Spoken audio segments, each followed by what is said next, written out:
homicide investigation underway in Newton County after a body was found in a ditch. Plus, Missouri hits a milestone with 1 million COVID vaccines administered. And Missouri Highway Patrol reports 2020 saw the highest number of traffic fatalities ever seen in the state.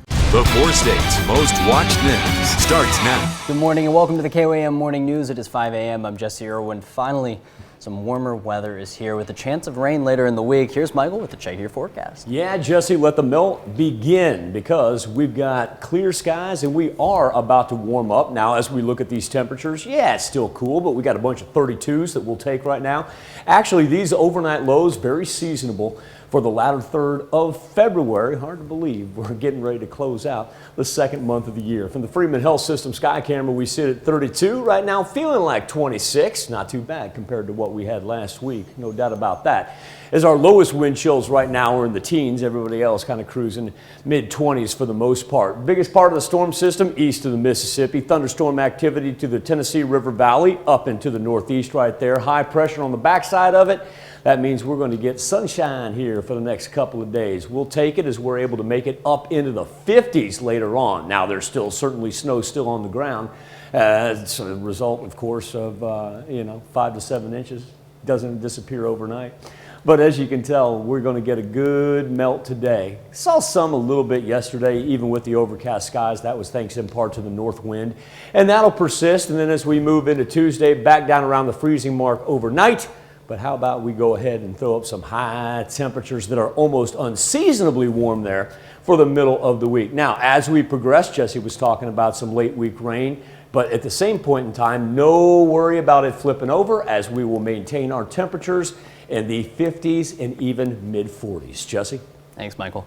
Well, the Newton County Sheriff's Office says that it's investigating a homicide after a body is found in a ditch. Newton County Sheriff Chris Jennings says the incident occurred along State Line Road. Sheriff Jennings says the office received a call about a body in the ditch along the side of the road. The office is investigating it as a homicide, and the body has been identified, and the office is in the process of notifying next of kin. Sheriff Jennings says the investigation is ongoing.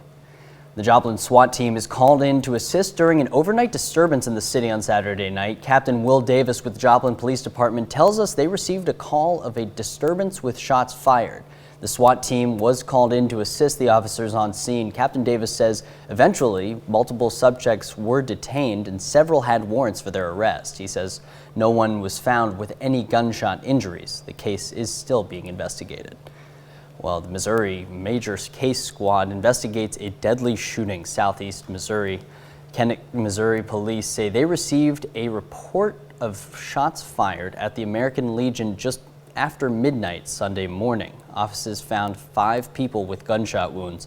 One of the victims died from his injuries. The police chief says the shooting happened at a private event that he estimates hundreds of people attended. We've got officers right now that's going to be working around the clock for the next few days, try to, run down whatever leads we have. That's right now we've got a team of officers in different towns, just running down different leads. Hopefully we'll come up with something by the end of the day. But right now we do not have any suspect information. I wish we did, but right now that's just where we are in the investigation. Authorities ask anyone with information on the shooting to contact either the Kennett Police Department or Missouri State Highway Patrol. The state of Missouri hit a milestone late last week as it surpassed 1 million COVID vaccines administered. Missouri is one of the 20 states so far that have hit this milestone. The state has used 85% of its supply. Governor Mike Parson took to social media saying, as supply continues to increase, more and more Missourians will have an opportunity to receive a vaccine. But it's important to remain patient and understand that demand for vaccines will still outweigh supply for some time. One woman in Pittsburgh celebrated a milestone Saturday. Her 101st birthday was on Saturday, and along with the celebration, she received a special gift, her COVID-19 vaccine. We spoke with Mary Witt, who says she feels safer now that she's vaccinated. Good, and I'm so glad now. See, I've had the second shot, so I feel 100% safe. Yeah. Mary's daughter was able to be vaccinated alongside her as well on Saturday, in celebration of the 101st birthday her mother was celebrating. A report from the Missouri Highway Patrol says the state experienced its highest number of traffic fatalities since 2007 and 2020. Preliminary reporting for the year 2020 shows Missouri traffic fatalities increased by 12% compared to the previous year. 989 lives were lost in traffic crashes in 2020, up from 881 in 2019. That number includes 126 pedestrian deaths, the highest number in the state's history. All this despite a lower number of cars on the highway due to the pandemic. The report says there were notable increases in unbuckled and speed-related fatalities. The Kansas Department of Health and Environment has issued a boil water advisory for a portion of the city of Galena's public water system. The KDHE says the advisory is in effect for all customers located north of Front Street. Officials say the boil advisory is because of a line break which caused a loss of pressure in the system. The city of Fulton, Kansas, has issued a boil advisory as well. Officials with the city are also asking all residents to conserve water as well. Well, Oklahomans who suffered winter storm damages are being asked to report those damages to the Oklahoma Department of Emergency Management and Homeland Security.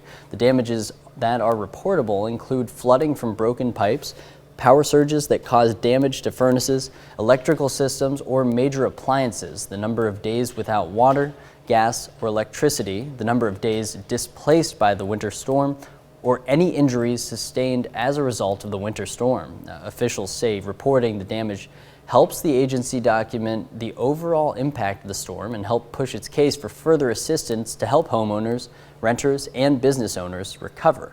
You can report damages online at damage.ok.gov. Members of Scout Troop 9 in Carthage woke up early Sunday morning to serve some breakfast at the First United Methodist Church on Main Street. Well, why were they up so early making breakfast? Well, to help raise money for the troops. The money raised will go toward funding trips this summer to go hiking in New Mexico. It's important for us because it gets, especially our younger scouts, out into the community, and it gets them more comfortable with working with people, and because we do a lot of community stuff, or at least we try to, and just the fact that our scouts are comfortable with working with people, it just makes it so much easier to do this stuff. The food they made up included biscuits and gravy, waffles, eggs, and of course some juice to wash it all down. Wow, it's 5:07, Michael. I could use some of that. Yeah, Jesse, temperatures are sitting in the mid-20s right now. We got some wind chills that have been as low as 19 up in Iola, but certainly not too bad considering what we had last week. Kind of normal temperatures, believe it or not, and almost abnormally warm here by the time we get to the middle of the week. We are going to have to put up with some southwest winds, gusting 30, 35 miles per hour, but you know, that's a result of getting some warmer temperatures there, actually letting the melt begin a little bit on the 7-day forecast. We are looking at a Tuesday all the way up into the 60s. Late week rain, not anything severe.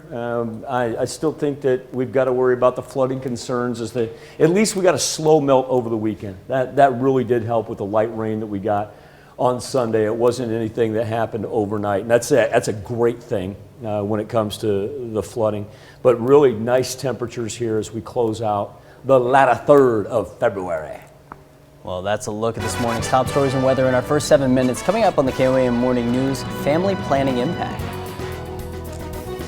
Baby bust. I'm Naomi Ruckham with how the pandemic is impacting the next generation of newborns. Plus, Pitt State and Missouri Southern met up on the court on Saturday. We've got those highlights for you from both the men's and women's games. And Kroger faces protests after closing down stores in cities requiring hazard pay during the pandemic. Reaction from both sides. You're watching the KOAM Morning News. More real news in the morning. We'll be right back.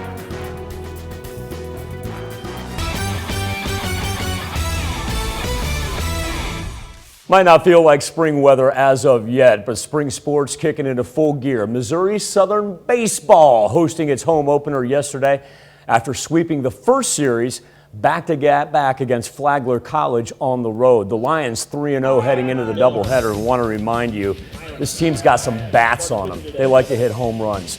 Facing Missouri Western and getting good starting pitching, Zach Parrish. Top of the third with the bases loaded out of the jam. Here's Matt Miller, second hit of the night. 3 of the team's 6 hits. Then Miller on base. Henry Kusiak sac fly. Fundamental baseball. Heck of a play right there. Lions down by 1. Clay Milas pushes it to extra innings with a shot back to the wall. We're in extras right now. Finish this, Tommy Stevenson. Finish this. Get up, get out, and get some. Tommy Stevenson walks it off. The 2-run shot. Lions win a dramatic one, 4-2 the final. That's something that that's really good for a team when you don't give up on an inning or a game. It never gets old. You know, every win is big, and every celebration we have, walk off, just a regular win, means a lot to me, and I love helping the team's success. You have to forgive me because I'm not sure who the runner on second base was. But Brett, my camera op, and I were just marveling at the way he just threw his hands up in the air. That dude knew it when it left the bat. Lions' second matchup of the day, Missouri S&T. You may also remember them as Missouri Rolla. We had Zach Shoemaker on the mound. Lions were down 4-1 at the top of the 7th. But remember what I said earlier? This team likes to hit home runs. Well, they got 2 of them from Jason Kinder, and Southern comes from behind and beats the Miners 7-6. That team bangs, man, I'm telling you. Pittsburgh State Gorillas got a win on the road on Saturday, a dominant first half, leading them to victory over the Missouri Southern Lions. Gorillas played a strong team game, had 3 players scoring 15 or more points. No surprise, Kaylee DeMitz leading the way with the Gorillas, 17 points and 8 rebounds. Sydney Crane chipped in 16. Tristan Gegg right behind her. Gegg, the sharpshooter, had 15. Lions struggled as they dropped their last 4 now, but a positive takeaway from Saturday was Haley Grant's performance. How about a career high in 12 points and 6 rebounds? With the end of the season looming, Lions trying to close out strong. They're must-wins for us. If we want to make the conference tournament, which this year they only take 8 teams, we've got to win. Got to get at least 1 win, I think. I don't know what Northwest did today, but ideally, if we almost made probably 2 wins to assure ourselves getting in the postseason as that 8th seed, and it's going to be a big challenge. Now, Missouri Southern men, they came up big against Pitt State, meaning that the Gorillas have now dropped 3 in a row to a red-hot Lions team. Missouri Southern hungry for some revenge as Cam Martin with another stellar day. No surprise there, 25 points, 10 rebounds. Wenton Desisau making an impact as he had 21 points. Lions get the job done as they've now won 4 out of their last 5. Missouri Southern back in action against Washburn on Thursday. It's very big. We talked about it at the beginning of the week, going 3-0, but going 1-0 3 times. So we got to go home tonight, come back locked in Monday, and then get ready for that Washington game on Thursday. That's our only worry right now is going 1-0 next week. Then we'll worry about that Saturday game after we go 1-0. Morning News, a man-made floating igloo. A new plan to protect penguins. I'm Tina Kraus with how science and design are coming together to fight climate change. And to check on our 7-day forecast when the KOM Morning News returns. Little past 5:17, good time to roll some weather on the 7s as our temperatures for really the overnight lows that we saw very seasonable right along the freezing mark, and a good indicator that we'll finally get to melt this snow off. Still do have some residual obviously at the Freeman Health System sky camera in Joplin, simply because you get 5 to 7 inches as I mentioned earlier. It doesn't disappear overnight, but wind chills not too bad considering what we had last week, and it's back. I'm like that dude at second base from Missouri Southern right there. Up and at 'em, kiddos. No cancellations today. Sunny skies and a little southwest breeze that'll start 10 to 15, but it'll really pick up here for the afternoon hours. Storm system moving on the east side of the Mississippi. We are clear as can be as a high pressure system dominates the southwest and brings us nothing to worry about. Starting to see the cold front recede just a little bit. Our southern temperatures, especially you look at Atlanta, New Orleans, good indicator that at least we're headed in the right direction. Up into the mid-50s today. How about a Tuesday up into the 60s with plenty of sunshine. Now we are looking at some late week rain. Nothing severe, but one thing we do need to pay attention to are flood advisories that may pop up. Turn our attention now to the KOAM News Now Facebook page. Our something to talk about this morning. Grocery chain Kroger closing some stores in areas where hazard pay is required. People not happy about this. Group of protesters gathering outside one of those locations in Long Beach, California, accusing Kroger of putting profits over people. The Kroger-owned Ralph's, that's one of several stores expected to close in Long Beach and Seattle in response to new ordinances that require certain workers to get an extra $4 an hour as compensation for working during the pandemic. Kroger says those specific locations were already underperforming. Company also notes it has spent more than $1 billion in bonuses and appreciation pay for employees nationwide. Our question to you on the KOAM News Now Facebook page in our morning Insta poll: should some pandemic workers receive hazard pay? Tell us why or why not, and voice your opinion at komnewsnow.com/vote. Be back with Health Watch right after this. Topping Health Watch this morning, from the start of the pandemic, there were predictions of a baby boom with many couples stuck at home and little else to do. But as it turns out, in some cases, the pandemic and economic struggles have led some Americans to hold off on family planning. Naomi Ruckham explains why the country's experiencing a baby boom and a baby bust, all at the same time. Pandemic hit, Jen Surma and her husband thought about waiting to expand their family. I think it was just really the unknowns of COVID at the time that had us kind of take a pause and think about if this was the right thing to do. But wanting their children to be close in age, they decided to try and got pregnant with baby number 2. It's been good from kind of has slowed life down and made it a little bit more comfortable. Jen is part of what some hospitals in the U.S. are seeing as a baby boom, including Community Hospital North in Indianapolis, where deliveries are up 30% compared to this time last year and are expected to spike to 70% by March. I think on one shift I delivered 8 babies in a day, so it was a busy day, but it's kind of great. Hospitals in Kentucky, Tennessee, and Illinois have also reported more births. And while pockets of the country are seeing many more bumps like mine, analysts predict nationwide the pandemic is more likely to cause a baby bust. It's a stressful time that we live in. Stress is not great for thinking like, gee, I'd like to have a baby right now. In an estimate published by the Brookings Institute, economics professor Philip Levine predicts the pandemic will result in 300,000 fewer births. There's issues with daycare, school closings, relationship formation. For Jen, a pandemic pregnancy has been anything but ordinary. It's kind of hit me more recently that it's just going to be a really interesting story to tell him. And now that he's arrived, it's one for the history books this growing family won't soon forget. Naomi Ruckham, CBS News. The birth rate in the U.S. was on the decline before the pandemic, and if the trend continues, some experts worry this could lead to a shrinking workforce and economy. So I guess I won't have competition from these babies. No, I'm just kidding. But acid reflux disease may increase the risk of certain types of cancer. Researchers from the National Cancer Institute found that people who have GERD, which stands for gastroesophageal reflux disease, have double the risk of developing cancers of the larynx and the esophagus. Well, a new study finds limiting doctor shifts to 16 consecutive hours instead of 24 to 28 hours improves performance. Researchers in Boston looked at residents working in pediatric ICUs and found the shorter shifts reduced sleepiness, particularly overnight. Eating a low-quality diet during pregnancy may increase the child's future risk of obesity, especially during late childhood. Researchers in Ireland defined a low-quality diet as high in red and processed meat and refined carbohydrates. Well, that's a look at some of today's top health stories. You're watching the KOAM Morning News. As far as what we've got temperature-wise right now, sitting in the low 30s, wind chills, mid-20s, not too bad at all.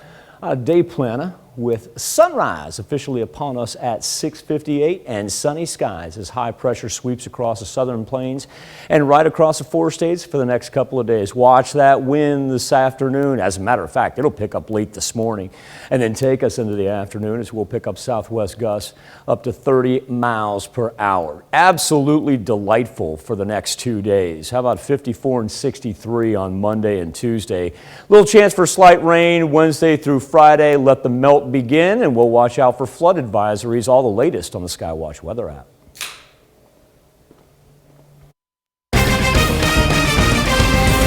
A homicide investigation underway in Newton County after a body was found in a ditch. Plus, Missouri hits a milestone with 1 million COVID vaccines administered. And Missouri Highway Patrol reports 2020 saw the highest number of traffic fatalities ever seen in the state. The 4 states' most watched news starts now. Good morning and welcome to the KOAM Morning News. It is 5:30 a.m. I'm Jesse Irwin. Finally, some warmer weather is here, thank goodness, with a little bit of a chance for rain later in the week. What do we got, Michael? I would be severely worried if it were 5:30 p.m. and you and I were here. Did I say a.m.? Did I say p.m.? You said a.m. You said everything right. You said everything right. I was just giving you a hard time. Oh, boy. Okay, Jesse, you can tell where it's illustrated by the cloud cover. That big high pressure system right here over the southern plains that's going to work its way through the 4 states, and what that means for us, sunshine for the next 2 days. And we got a little, actually the slow melt that we got over the weekend, that was a good thing. We didn't want everything disappearing all at once. That really kept us out of any flooding concerns. Our temperatures right now hovering right around the freezing mark from the Freeman Health System sky camera in Joplin.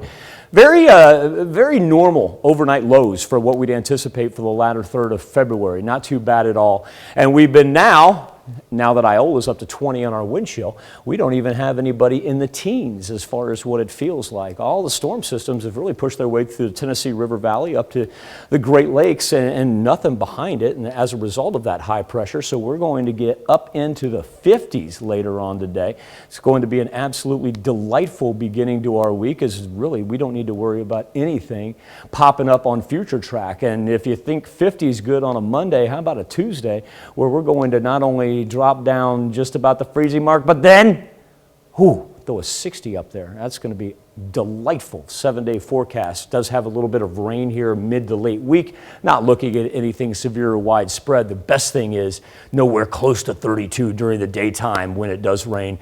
So we just keep our precip simply as raindrops. Jesse. Thank you, Father Nature. Well, the Newton County Sheriff's Office says it's investigating a homicide after a body is found in a ditch. Newton Sheriff Chris Jennings says the incident occurred along State Line Road. Sheriff Jennings says the office received a call about a body in the ditch along the side of the road. The office is investigating it as a homicide, and the body has been identified. The office is in the process of notifying next of kin. Sheriff Jennings says the investigation is ongoing. The state of Missouri hit a milestone late last week as it surpassed 1 million COVID vaccines administered. Missouri is one of 20 states so far that have hit this milestone.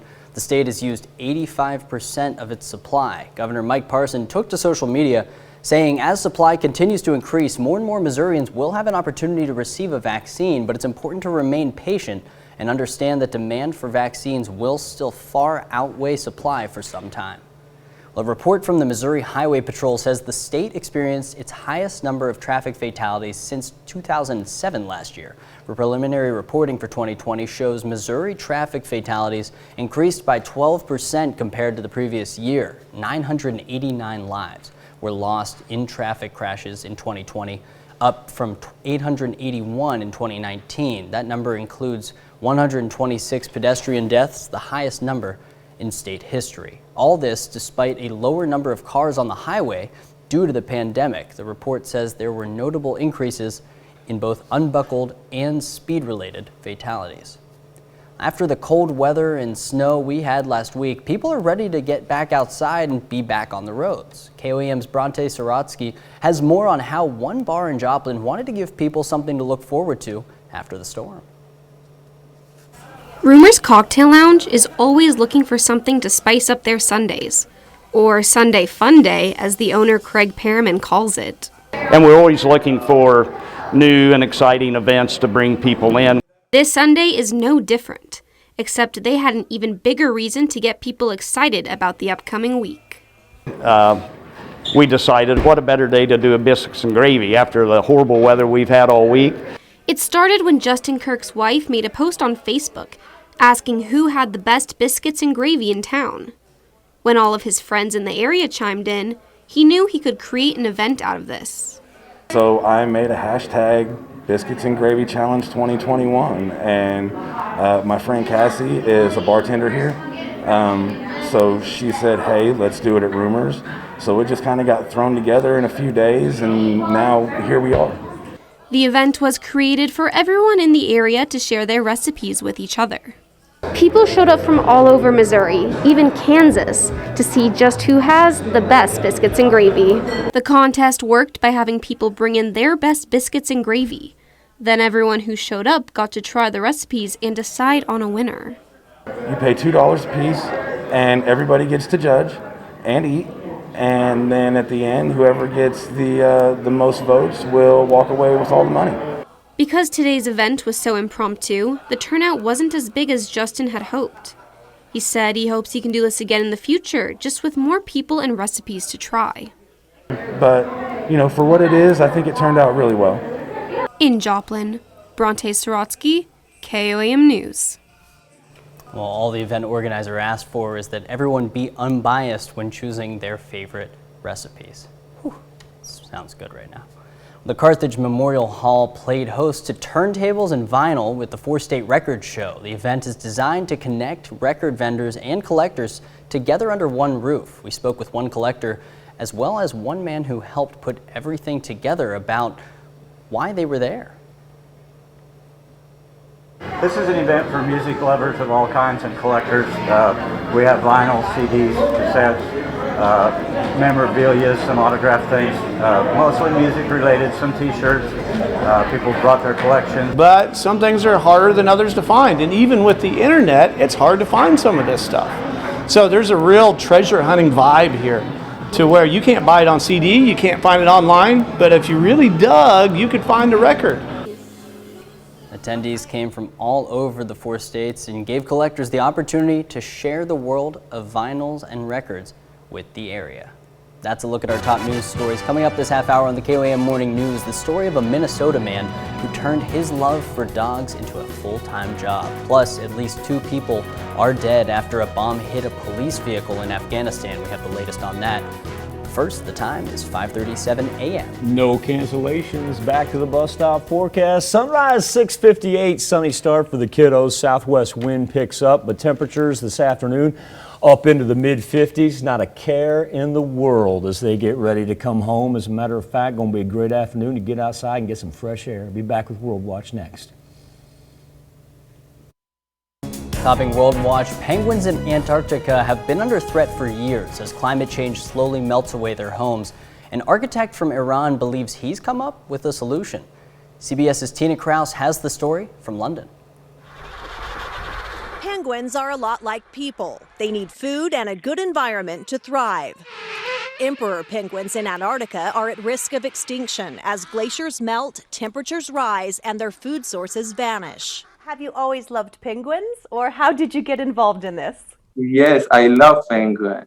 Iranian architect Sajjad Navidi hatched a design to protect the majestic creatures. He says the floating igloo would give them a safe place to breed. They adopt a behavioral strategy by coming together in large group called huddle. That huddle inspired Navidi's 2-part concept. An igloo above ground to give the birds enough space for a wattle to keep eggs warm, and an inverted igloo underwater so penguins can search for food while a swinging pendulum uses waves to power fans to stop ice from melting. This underwater system is independent and when needed can smartly separate and move toward areas of melting ice.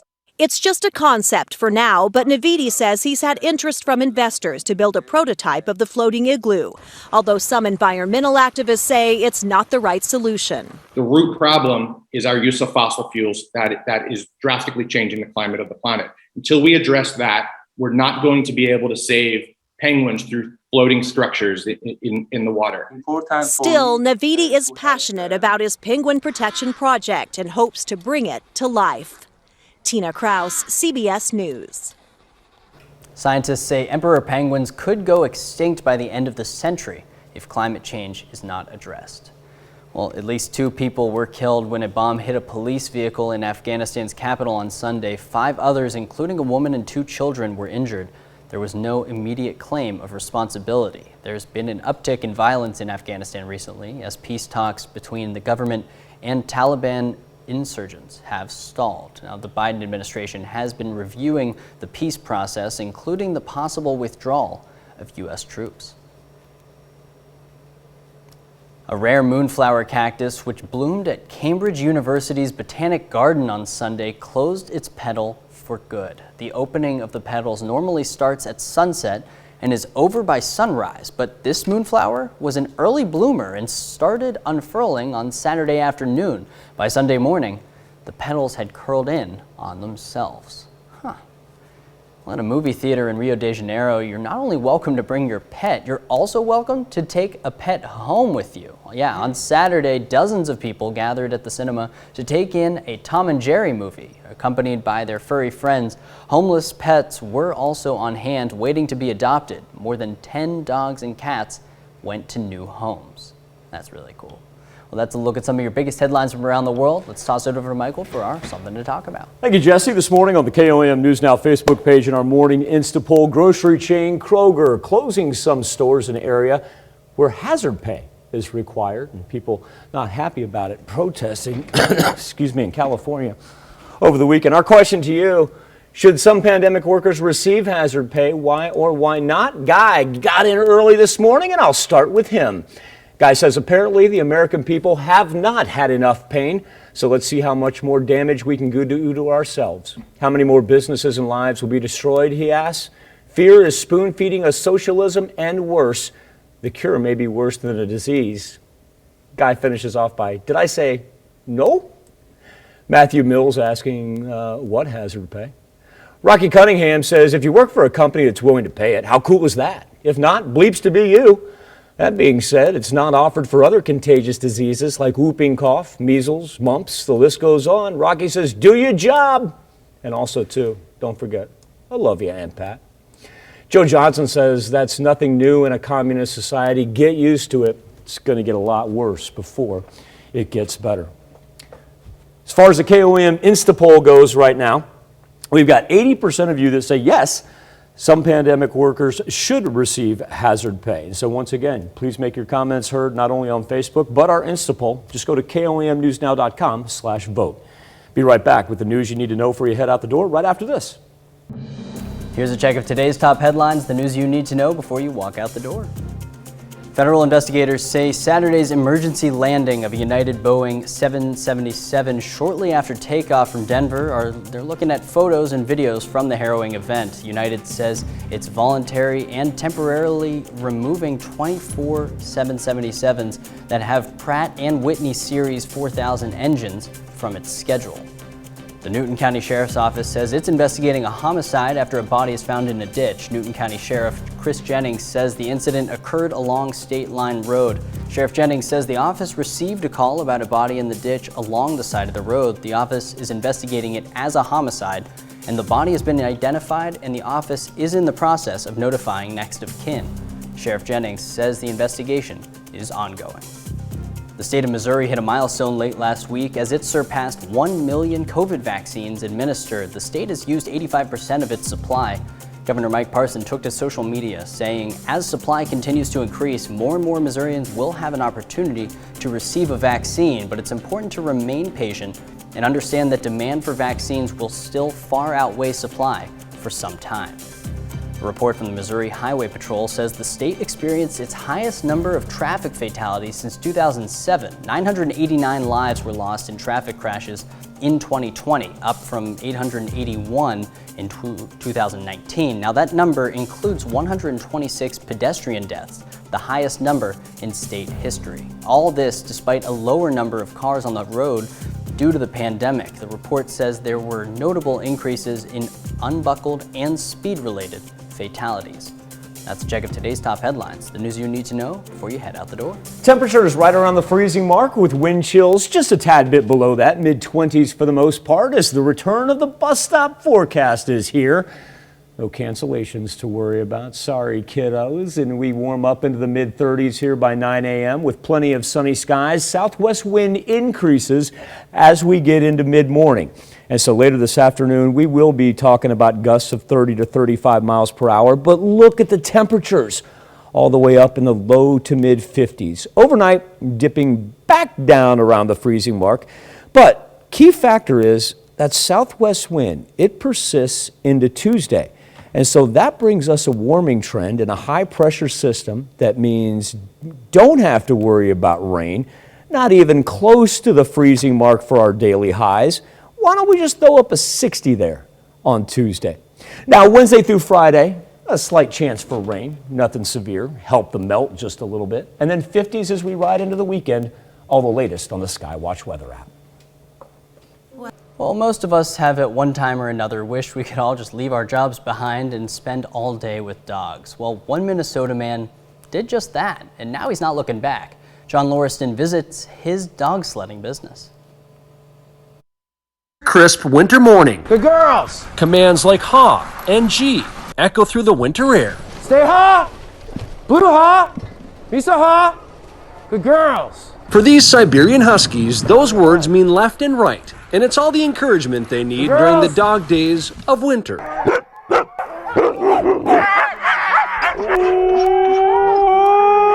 As soon as I pull those snow hooks, pull the anchors, the quick release, and we're off and running, you don't hear a sound out of them. All right, Jack Christopher is the owner of Silent Run Adventures and the leader of this pack. He gave up a desk job for a sled. I'd much rather do this. And companionship. Oh, we didn't forget you. I built my first dog team basically out of rescues. They're very friendly. They do great with people. Some of them are a bit shy. Just not when they're ready to go. Yeah, put her on the second spot there. Jack now has 26 Siberians. Some weigh 80 pounds or more. All right, hey. Come on, hike it up. Hop, hop. Their strength and durability allow them to trek through Arctic conditions, though this team spends much of its time on Minnesota lakes, that many of them are named after. The big guy laying over there is Takuchich.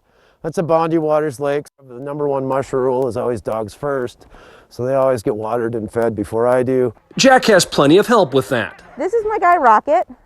He is a rescue. I rescued him back in March. Stephanie Dreyer is a self-proclaimed emotional support human for the dogs. The bond that we're making, working together out on the sled, it's something else. Hike! 12-year-old Frisco Hudak is also building that bond. Like Jack, he's starting to get involved in dog sled racing. Probably my favorite is just getting to pet them and be with them. They're so friendly and nice. The girls! Proof that the phrase man's best friend applies, even on the frozen tundra. I want them to see how much the dogs love what they're doing. They get very excited to go. They all want to go. When we're hooking up teams, we usually refer to that as picking teams in gym class. All right, let's toss it over to Michael for, what do we got? We got a lot of stuff. Familiar with the Iditarod? Of course. What if I told you that the father of the modern day Iditarod had ties to Oklahoma?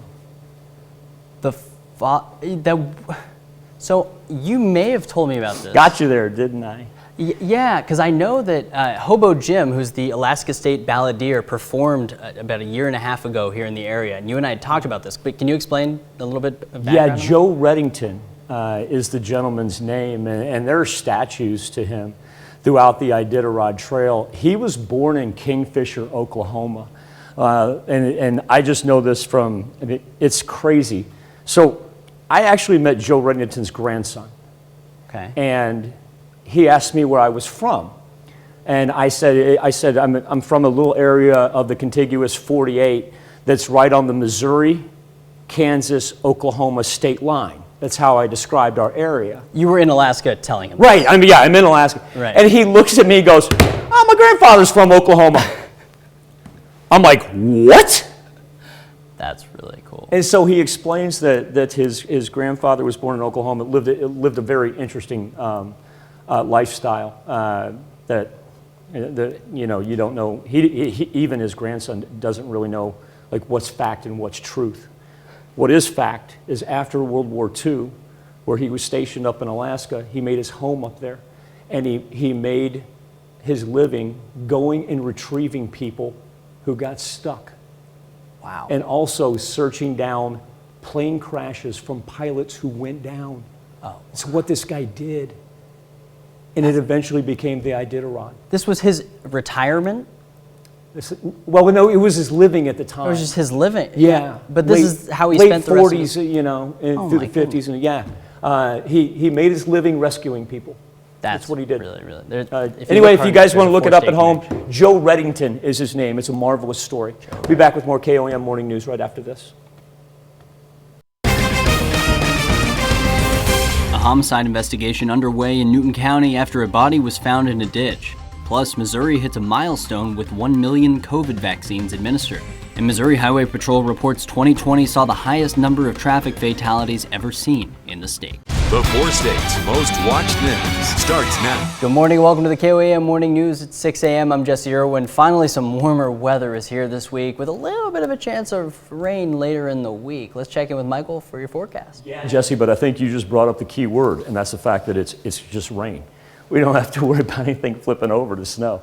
Gorgeous start. We're going to have a marvelous sunrise, and the nice thing is on top of the sunrise, very, very normal temperatures. We're not talking about anything like what we had last week. Whole bunch of low 30s, even some high 20s still on the board. We factor in the little easterly breeze, certainly not too bad. Wind chills, mid-20s right now. As far as the Skywatch Storm Tracker goes from a national perspective, we've got a high pressure system over the deep southwest. It's going to make its way right toward us and bring us plenty of sunshine as thunderstorm activity ranges through the Tennessee River Valley, snow up in the Great Lakes, but everything east of the Mississippi, and it's going to stay over there for the next several days. So on this Monday, we're able to get up into the low to mid 50s. One thing we will need to pay attention to throughout the late morning and early afternoon hours, though, good southwesterly breeze going to come in and get some gusts of 30 to 35 miles per hour. Now, as we progress through Tuesday, back down around the freezing mark for tonight, but then how about throwing up 60s for a daily high by the time we get, like Jesse said, just some light rain. We're not looking at anything severe. And this is how the latter third of February is going to go with temperatures, and we deserve this coming off of what we've had past 2 weeks. Jesse. Thanks, Michael. Well, the Newton County Sheriff's Office says it's investigating a homicide after a body is found in a ditch. Newton County Sheriff Chris Jennings says the incident occurred along State Line Road. Sheriff Jennings says the office received a call about a body in the ditch along the side of the road. The office is investigating it as a homicide, and the body has been identified, and the office is in the process of notifying next of kin. Sheriff Jennings says the investigation is ongoing. The Joplin SWAT team is called in to assist during an overnight disturbance in the city Saturday night. Captain Will Davis with the Joplin Police Department tells us they received a call of a disturbance with shots fired. The SWAT team was called in to assist the officers on scene. Captain Davis says eventually multiple subjects were detained and several had warrants for their arrest. He says no one was found with any gunshot injuries. The case is still being investigated. The state of Missouri hit a milestone late last week as it surpassed 1 million COVID vaccines administered. Missouri is one of 20 states so far that have hit this milestone. The state has used 85% of its supply. Governor Mike Parson took to social media saying, as supply continues to increase, more and more Missourians will have an opportunity to receive the vaccine, but it's important to remain patient and understand that demand for vaccines will still far outweigh supply for some time. A woman in Pittsburgh celebrated a milestone Friday, her 101st birthday, and along with the celebration, she received a special gift, her COVID-19 vaccine. KOAM's Bronte Saratsky has more. Mary Witt just turned 101 years old, but she didn't celebrate with a normal birthday party. Her birthday present was a second dose of the COVID-19 vaccine. Witt says she was overwhelmed with excitement when she saw that in addition to her vaccine, she received balloons along with a cake. I never expected anything like this, and never. She says her second dose gives her a better sense of security. I'm so glad now. See, I've had the second shot, so I feel 100% safe. Yes. Mary Witt wasn't the only one to receive her vaccine today.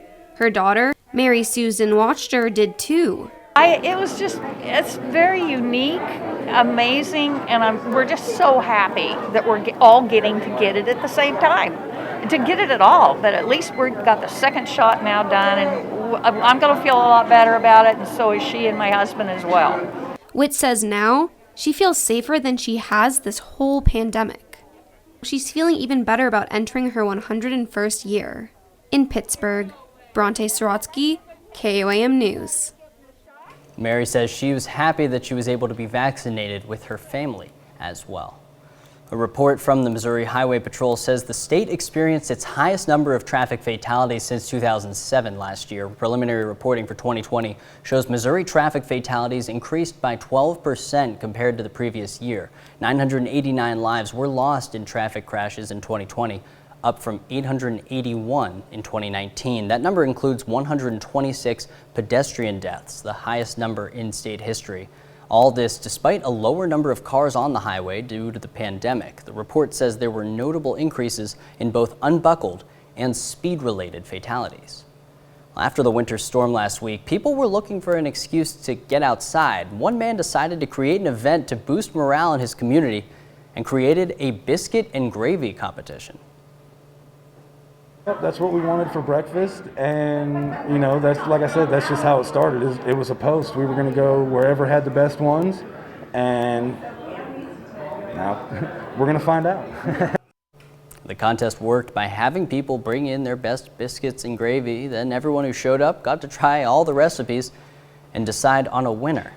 I think everybody won during that. That sounds so good. Well, local businesses teamed up to help out those in need of Houston. Texans taking shelter at the Mattress Max Gallery Furniture Store got treated to a hot meal on Friday. They were served 300 breakfast tacos courtesy of Guanajuato Supermarket and Non and Company Real Estate Properties. Now, the Houston area Gallery Furniture Store has been turned into heat haven for Texans who are still without power. People are also coming from miles away to charge their phones, grab a hot cup of coffee, and warm up for a bit. The owner of Mattress Max is no stranger to giving back to the community and is known for helping those in need after numerous disasters. Mardi Gras is over, except in the Missouri Ozarks, where it lived on over the weekend in a 3-day pub crawl.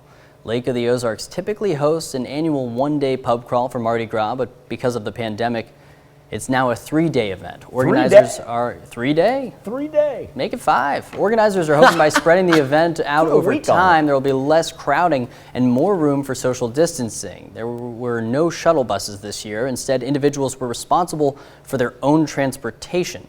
Masks were encouraged, not just the Mardi Gras kind, but N95 medical grade types of face coverings as well. Michael, it's 6:07. You know the phrase, put a week on it? Yeah. Put a week on it? Put a week on it. Yeah. Freeman Health System, Sky Camera. Let us take a look at what we got going on in Joplin. 32 degrees, feeling like 24. Southwest wind continuing to pick up. It's one of those where, we got to tolerate the 30-mile-an-hour gust, but that's what gets us into the 50s today. Keep it going. Roll 60 on Tuesday before some light rain presents itself for the mid and latter part of the week. Well, that's a look at this morning's top stories and weather in our first 7 minutes. Coming up on the KOAM Morning News, an old hobby back in fashion. These are the baseball cards from your childhood. I'm Nancy Chen with how sports trading cards are booming during the pandemic, and some are now worth millions. Plus, COVID-19 turns a nurse into an ICU patient, and the surgery that saved the mother of 3. And tips on how you can fix leaky pipes in your home. You're watching the KOAM Morning News. More real news in the morning. We'll be right back. In Money Watch this morning, the sports trading card business has been surging during the pandemic as some collectors pick up a new hobby and others return to a childhood favorite. Nancy Chen shows us what's behind the boom. Adam Thomas's sports card store in Oklahoma has been busier than ever. I've been in this, industry over 30 years and had the store over 22 years, and I've never seen more kids come in the store than this year. S&S Sports Cards was closed to the public for 3 months at the height of the pandemic, but the store still managed to double its profits last year. People have had more time on their hands. People are wanting to relive stuff that made them feel good when they were a kid. The demand currently far outweighs supply. Mark Warsop is CEO of Panini America, the largest trading card manufacturer in the world. If you haven't collected trading cards in 20 years, come and take another look. You can buy trading cards with precious gems inside, trading cards made of precious metals. There's also an element of luck in finding out what's inside a pack. These so-called pulls are often streamed on social media, attracting younger collectors. Even a basic pack bought for a few dollars may contain a limited stock card worth thousands, and the value only goes up from there. In January, a Mickey Mantle baseball card sold for a record $5.2 million. But the NFL and NBA are fueling the growth in sports trading cards. A signed Patrick Mahomes card auctioned for $861,000 last month. Don't treat everything as an investment or as a get-rich-quick scheme. Collect what you like, whether that's a player or a team or a type of card, and enjoy the hobby. And always remember the simple joy in the luck of the draw. Nancy Chen, CBS News, New York. Panini card sales at Walmart and Target have grown 500% compared to the year before. Wow. Wall Street was mixed to end last week. On Friday, the Dow gained a fraction. The Nasdaq was up 9, S&P 500 lost 7. Tomorrow, Federal Reserve Chairman Jerome Powell speaks to the Senate Banking Committee for the first time since Democrats took control. Powell's expected to emphasize the central bank's commitment to support the economic recovery using policy that could drive inflation higher. Oil prices are on the rise as output begins to return to normal after the cold Texas weather halted production. It's expected to take several days for crews to fully de-ice and restart their systems. Brent crude and U.S. oil both traded more than 1% higher to start the week. The artist who sculpted the iconic charging bull outside the New York Stock Exchange has died. Arturo Di Modica was 80 years old. He died on Friday in his hometown of Sicily, Italy. Di Modica installed the bronze statue without permission in 1989. Well, that's it for Money Watch. We'll be right back with more KOAM Morning News right after this. Seconds away from 6:17. That means let's roll some weather on the 7s. How nice is it to actually talk about seasonable temperatures coming off of the past 2 weeks that we had? As far as our precipitation goes, we're about half an inch above normal since January 1. But at this point in time last year, we were actually sitting at about 4.8 inches. So below 2020, yet ahead of our historical norms. Temperatures sitting right around the freezing mark right now from the Freeman Health System sky camera in Joplin. We sit with a wind chill of 24 degrees. Can't complain about that. Far cry from the negative wind chills that we had ranging for the past 14 days. Yep, back to the bus stop forecast. No cancellations today. Everybody up and at 'em with sunrise at 6:58. Cruising up into the high 30s by the 9 o'clock hour with a whole lot of sunshine. And we'll explain why here in just a second. But let's talk about the thunderstorm activity that ranges through the Tennessee River Valley, then turns into snow for the Great Lakes. Backside of that, we got a bunch of high pressure that's going to sweep over the southwestern portion of the United States and begin to make its way right toward us. That's going to bring us sunshine for the next 2 days as we're finally seeing the temperatures recede as far as the old polar vortex goes. And so our color contour will slowly make its way back to the Canadian border, which is where we like to keep it. Up into the mid-50s later on today. It's going to be absolutely delightful. Just watch out for the southwesterly wind because we will have some 30 to 35 mile per hour gusts. Let the warm up begin. By the time we get to tomorrow, we're talking about temperatures into the 60s. Light rain at the end of the week, but look at these temperatures. No chance of it flipping over to anything but rain. Jesse?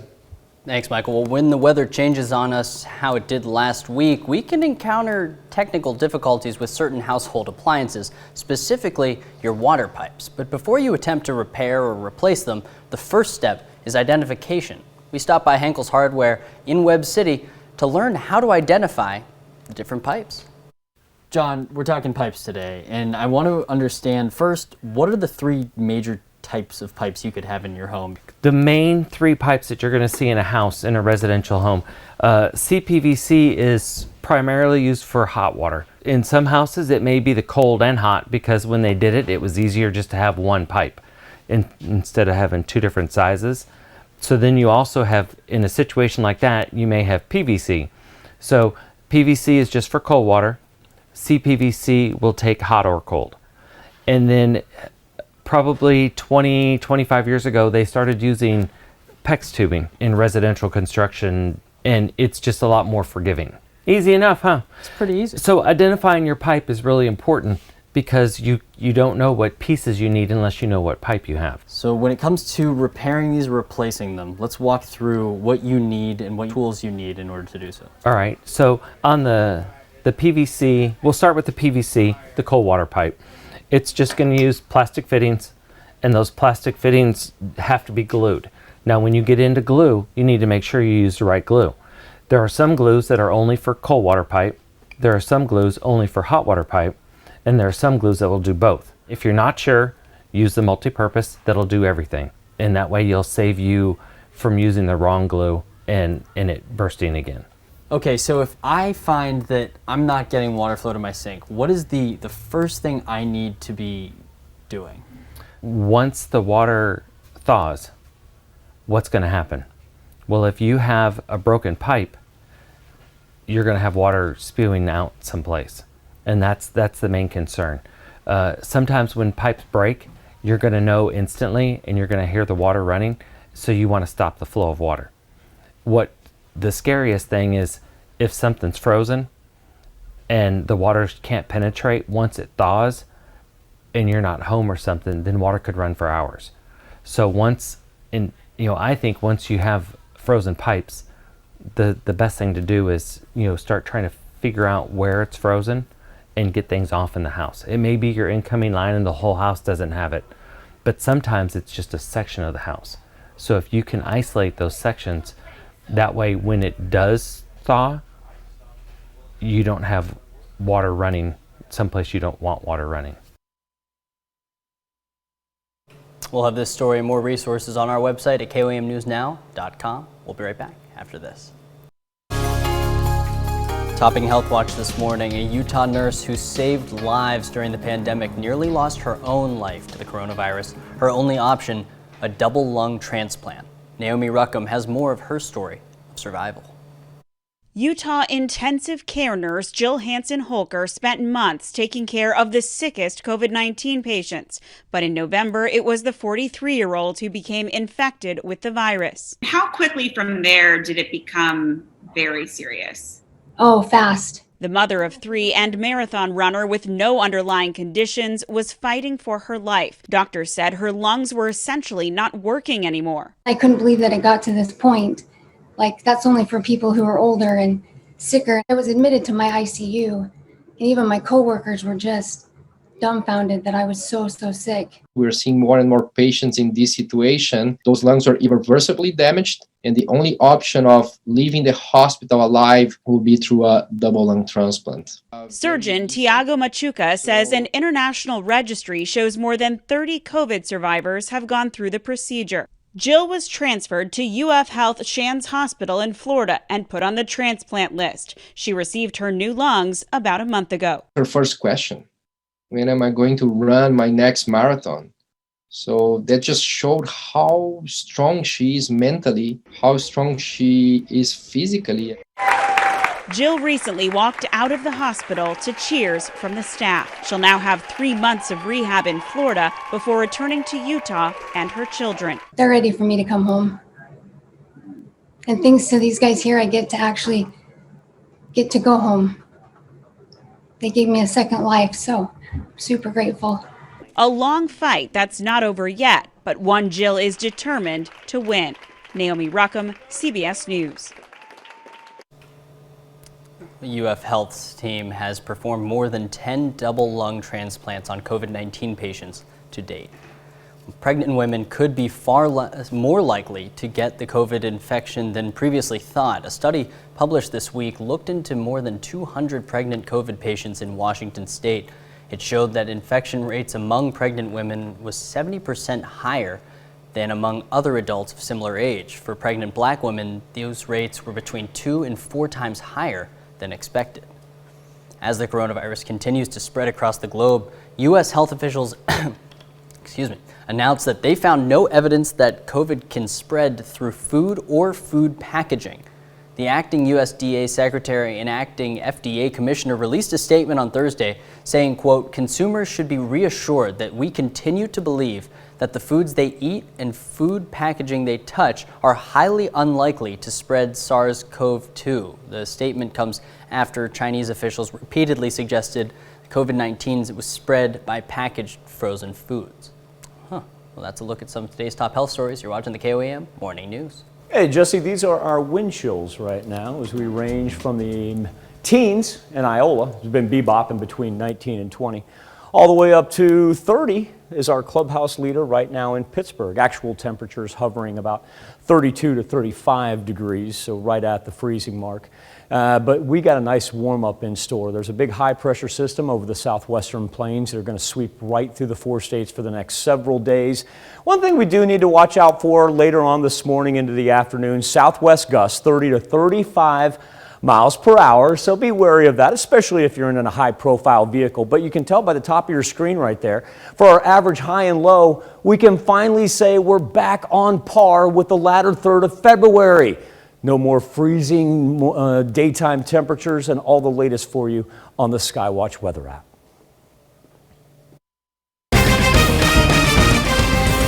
A homicide investigation underway in Newton County after a body was found in a ditch. Plus, Missouri hits a milestone with 1 million COVID vaccines administered. And Missouri Highway Patrol reports 2020 saw the highest number of traffic fatalities ever seen in the state. The 4 states' most watched news starts now. Good morning and welcome to the KOAM Morning News. It is 6:30 a.m. I'm Jesse Irwin. It is finally getting warmer outside, and there's a little bit of a chance of rain later in the week, but Michael's got the latest. What do you got, Michael? All right, Jesse, before we even talk about the rain, let's talk about 2 days of sunshine and warmer temperatures. Big high pressure system over the southwestern portion that's going to sweep through the Midwest, already forcing all the rain to the Tennessee River Valley and snow up to the Great Lakes. That means clear skies for us, just a gorgeous Monday morning sunrise. Temperatures right now ranging anywhere from the low 20s down in northeast Oklahoma all the way up just about the freezing mark, which is where we find ourselves in Joplin. Live look from the Freeman Health System sky camera in J-Town, feeling like 24 degrees. So a little bite in a wind chill, but this is nothing compared to what we had last week. You won't step outside right now, remember the past 2 weeks, and think it's rather balmy in the 4 states. So once again, the cold temperatures beginning to recede back to the Canadian border, which is where they belong. Going to be a gorgeous, gorgeous beginning to our work week, all the way up into the mid-50s today. Only thing we really need to be wary of is going to be the southwest wind. We'll get some 30, 35 mile per hour gusts later on this afternoon, but can't complain temperature-wise, whether it be today or tomorrow. Throw a 60 up there. That's that rain Jesse was talking about, not looking at anything severe, and great news is nowhere close to the 32-degree mark. When the precip does start, that means it stays as raindrops. Jesse? Cool. The Newton County Sheriff's Office says it's investigating a homicide after a body is found in a ditch. Newton County Sheriff Chris Jennings says the incident occurred along State Line Road. Sheriff Jennings says the office received a call about the body in the ditch along the side of the road. The office is investigating it as a homicide, and the body has been identified, and the office is in the process of notifying next of kin. Sheriff Jennings says the investigation is ongoing. The state of Missouri hit a milestone late last week as it surpassed 1 million COVID vaccines administered. Missouri is one of 20 states so far that have hit this milestone. The state has used 85% of its supply. Governor Mike Parson took to social media saying, as supply continues to increase, more and more Missourians will have an opportunity to receive a vaccine, but it's important to remain patient and understand that demand for vaccines will still far outweigh supply for some time. Well, a report from the Missouri Highway Patrol says the state experienced its highest number of traffic fatalities since 2007 last year. Preliminary reporting for 2020 shows Missouri traffic fatalities increased by 12% compared to the previous year. 989 lives were lost in traffic crashes in 2020, up from 881 in 2019. That number includes 126 pedestrian deaths, the highest number in state history. All this despite a lower number of cars on the highway due to the pandemic. The report says there were also a notable increase in unbuckled and speed-related fatalities.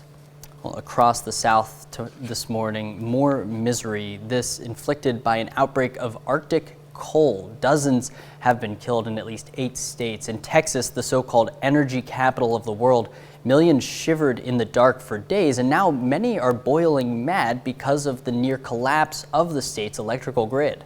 Janet Shyamalan has the latest. This is what hardship looks like in the nation's 4th largest city. In the parking lot of Houston's football stadium, desperation stretches for miles. It is really mind-boggling. That's why I had to come help however I could. Many store shelves are bare. This giveaway is nothing short of a lifeline. The weather crisis is now a humanitarian one. The state has thawed, but the need is growing. They will run out of food here well before the cars in line stop coming. Water issues are life-threatening. When this Colleen hotel went up in flames, frozen pipes meant the sprinklers didn't work. Everyone got out safely.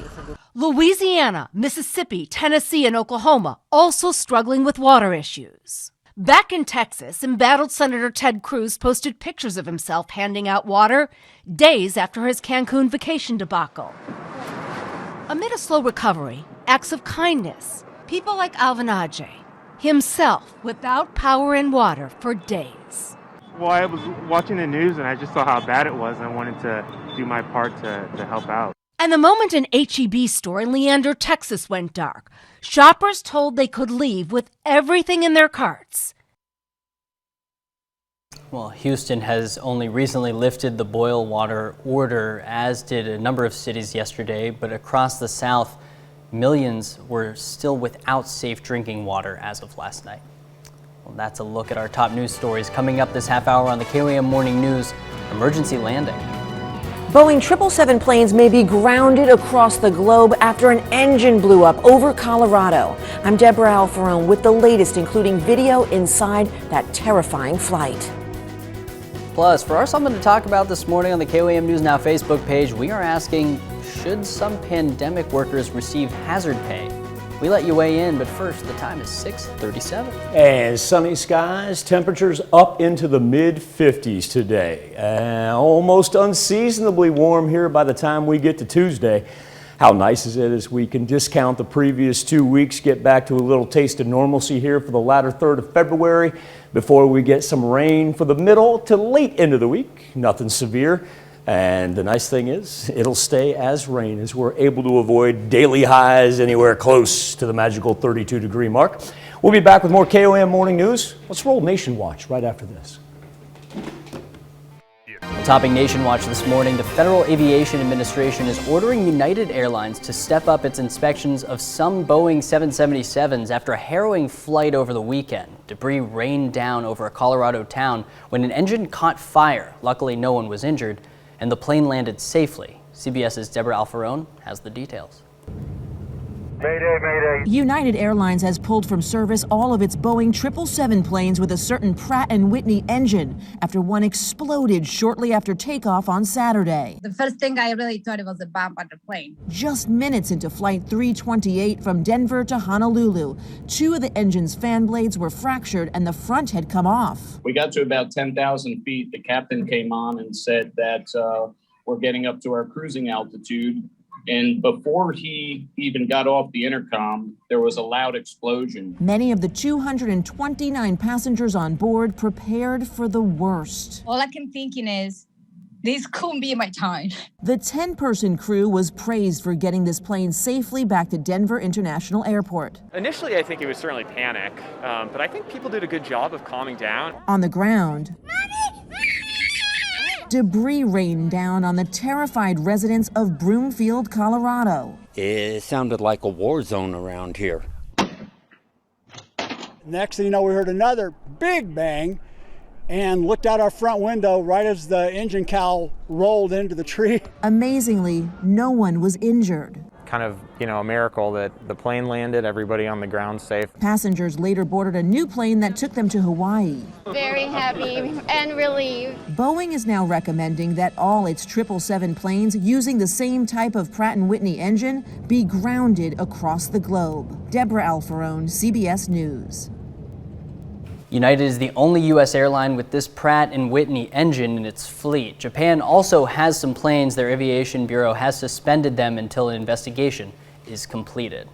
Well, a White House official tells CBS News President Biden plans to make remarks during a candle lighting event today to mark 500,000 American lives lost to COVID-19. The number of U.S. cases so far has now surpassed 28 million. That's about a quarter of the reported cases worldwide, according to Johns Hopkins. The Biden administration is pushing ahead with its plan to get $1,400 stimulus checks into the hands of struggling Americans. The president's nearly $2 trillion COVID relief plan could get a vote in the House as early as this week. The Muppet Show gets a new home on Disney Plus and a new warning about potentially offensive content. Disney believes they contain content that could be offensive, showing people or cultural stereotypes that, quote, were wrong then and are wrong now. The streamer says it doesn't want to remove the content, but rather wants to spark a discussion about diversity and inclusion. The same warning is also seen at the beginning of films like The Aristocrats, Dumbo, Peter Pan, and Swiss Family Robinson. Well, that's a look at today's top national stories. Now let's check in with Michael for our Something to Talk About. A little four-state tie-in to your first story there. Pratt & Whitney. Pratt & Whitney is what powered Amelia Earhart, of course, Kansas native. Really? Yeah. So that company's been around. The reason I know that is Pratt & Whitney has its roots in Ohio. And that's why I always knew that that was the engine that she flew, before I even knew that Amelia Earhart was from Atchison, Kansas. So their engines have been around for a good amount of time. Goes back to the Wright brothers. No way. Yeah. I'm diving into that. Well, it wasn't known as Pratt & Whitney back then. You'd have to look up the gentleman's name. There were two dudes from Ohio, gentlemen, excuse me. There were two gentlemen from Ohio that essentially made Pratt & Whitney, and they would go on to power Amelia Earhart's plane. That was actually their sales pitch. They were like, "We're just two dudes from Ohio." Well, I don't know if you want your lasting legacy to maybe be with Amelia Earhart. Maybe you do. Maybe you do. I don't know. Anyway, Jesse, or something to talk about on the KOM News Now Facebook page this morning. Grocery chain, speaking of Ohio, grocery chain Kroger, man, just piling on, closing some stores in an area where hazard pay is required. We're asking you if pandemic workers should receive hazard pay. James Cole says, I agree there are a few jobs where hazard pay is appropriate. Cashier, stocker, clerk, etc. are not among those jobs, James says. Paramedics, doctors, nurses, police officers, firemen, James says, yes, they deserve hazard pay. Vicky Vaughn simply calls Kroger crooks. John Trebian says, sure, as long as I get hazard pay for working with them. It's the flu, John says. Good morning, KOM. Good morning, America. Good morning, John. Glenda Finley, it's what happens when government over-regulates businesses. A free market requires a profit margin. And Michelle Pacini, club member, says, good morning, KOM and Mama. Good morning, Michelle. If these big companies get rid of a few CEOs' fall guys, they could afford to pay everyone decent pay above poverty level. Companies should not be forced to pay hazard pay, but it sure wouldn't break the company's bank if they did, and it would be a good show of appreciation to employees. Catch up with some more of your comments here. Jesse and I are going to come back, roll some birthdays and anniversaries right after this. We take this time to honor today's four-state heroes. Staff Sergeant Bryant Mercer, who was a member of the United States Army. He served in 2001 to 2010 in Cuba, Iraq, and Afghanistan. His hometown, Miami, Oklahoma. We're proud to salute Ryan Mercer, a four-state hero.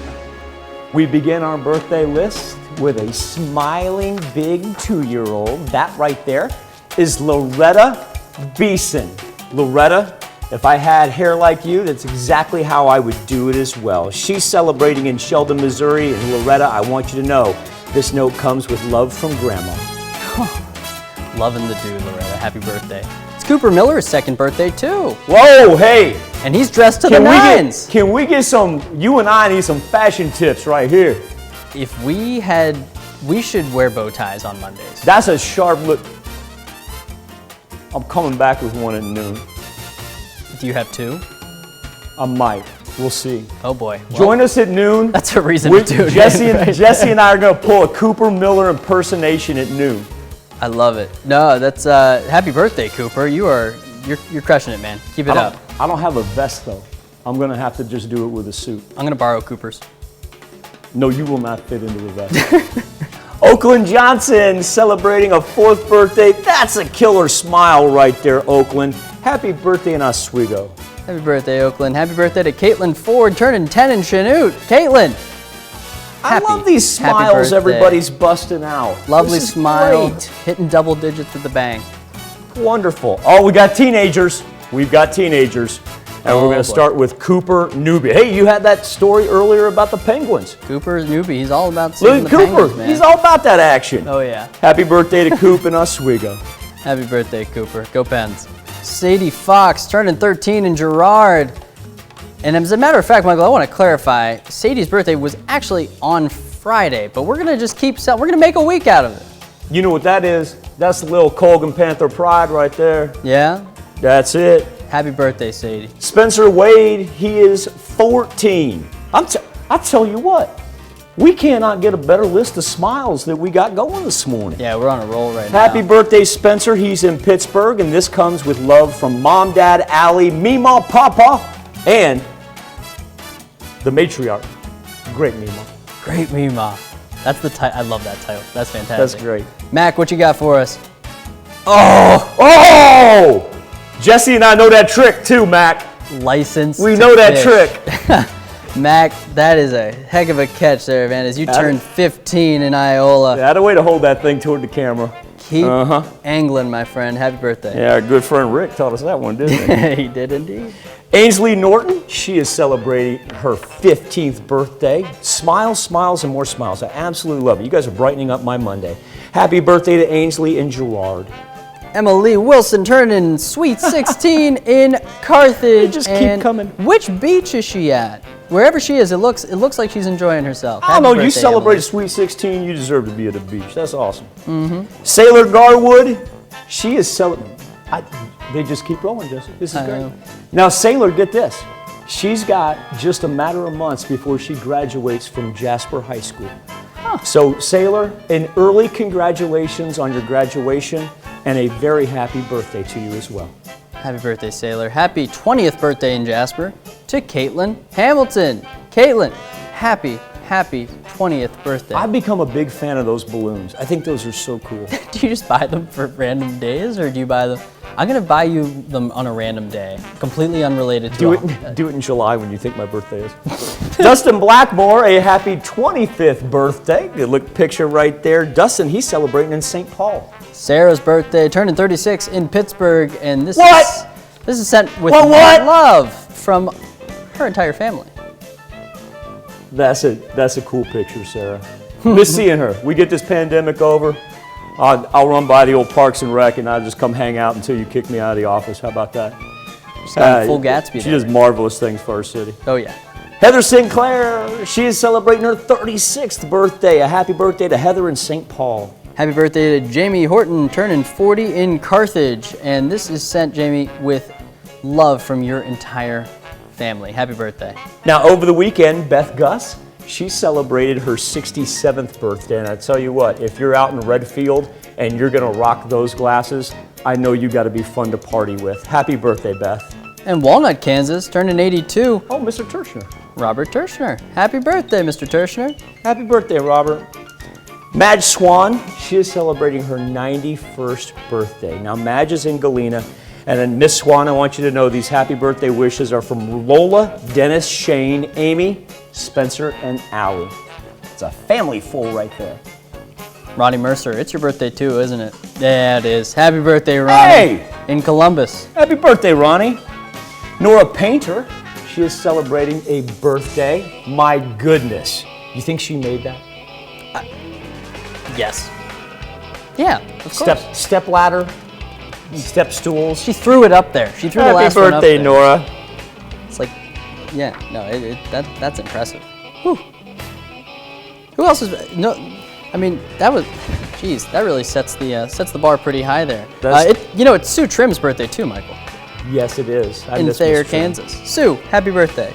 Hope you are enjoying your Monday morning. So now, how about this? Leona Cruz is celebrating her 102nd birthday. Wow. Miss Leona, a very happy birthday from all of us here at KOM. She's at Prairie Mission Retirement Village, and I tell you what, if you have a chance and you see Miss Leona, we socially distance, but get her a slice of lemon pie. Is that her thing? Yeah, somebody told me that is her favorite. Happy birthday, Leona. Happy birthday. And you know whose birthday it is also? Who that is? Well, it's Peyton Holloway. Our producer, Peyton. Peyton started on the morning show. He did? Worked his way up, and now he runs everything here. He's the big buck. No, that's why he's got a corporate suit on. Yeah. Happy birthday, Peyton. Naomi Ruth buddy. Keppel, she is celebrating her 100th birthday. A very happy birthday to you, Miss Keppel. Want you to have a marvelous, marvelous birthday. She's in Carterville. Gary Woodard, he is turning 76. Happy birthday to Gary in Columbus. And Pete Crawford, he is celebrating his 83rd. Pete, have a marvelous day in Joplin. Happy birthday, happy anniversary to all. Here's Jesse Irwin with a very important birthday announcement. Well, you can be part of the KOAM Birthday Club too. Just go to our website and sign up. You can get special deals from local businesses. All you have to do, type in KOAMnewsnow.com and sign up for the KOAM Birthday Club. Not tomorrow, today. Here's a check of today's top headlines, the news you need to know before you head out the door. Federal investigators say Saturday's emergency landing of a United Boeing 777 shortly after takeoff from Denver are looking at photos and videos from the harrowing event. United says that it's voluntarily and temporarily removing 24 777s that have Pratt & Whitney Series 4000 engines from its schedule. The Newton County Sheriff's Office says it's investigating a homicide after a body is found in a ditch. Newton County Sheriff Chris Jennings says the incident occurred along State Line Road. Sheriff Jennings says the office received a call about a body in the ditch along the side of the road. The office is investigating it as a homicide and it's been identified. The office is in the process of notifying next of kin. Sheriff Jennings says the investigation is ongoing.